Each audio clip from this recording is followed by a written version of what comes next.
পটুয়াখালীতে আন্তর্জাতিক দুর্নীতি প্রতিরোধ দিবস উপলক্ষে দুর্নীতির বিরুদ্ধে গণসচেতনতা বৃদ্ধির লক্ষ্যে দুর্নীতি প্রতিরোধ কমিটি ও টিআইবির উদ্যোগে সাইকেল র্যালি অনুষ্ঠিত হয়েছে। সোমবার সকালে শহরের ডিসি কোর্ট চত্বর থেকে শুরু হওয়া এই র্যালিটি বিভিন্ন স্কুল কলেজে শিক্ষার্থী, সরকারি কর্মকর্তা এবং স্থানীয় নাগরিকরা অংশগ্রহণ করেন। র্যালিটি শহরের শহীদ হৃদয়, তরুয়া চত্বর সহ বিভিন্ন গুরুত্বপূর্ণ স্থান প্রদক্ষিণ শেষে ডিসি কোর্ট চত্বরে গিয়ে শেষ হয়। পরে জেলা প্রশাসক কার্যালয় দরবার হলে একটি আলোচনা সভা অনুষ্ঠিত হয়। এর আগে জেলা প্রশাসক আবু হাসনাত মোহাম্মদ আরিফিন পায়রা অবমুক্ত করে কর্মসূচির উদ্বোধন করেন।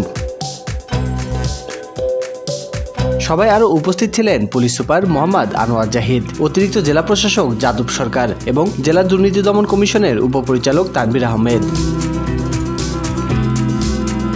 আলোচনা সভায় বক্তারা জানান, সাইকেল র্যালির মাধ্যমে সাধারণ মানুষের মধ্যে দুর্নীতির বিরুদ্ধে সচেতনতা বাড়বে এবং সবাই মিলে দুর্নীতিমুক্ত সমাজ গঠন করবে।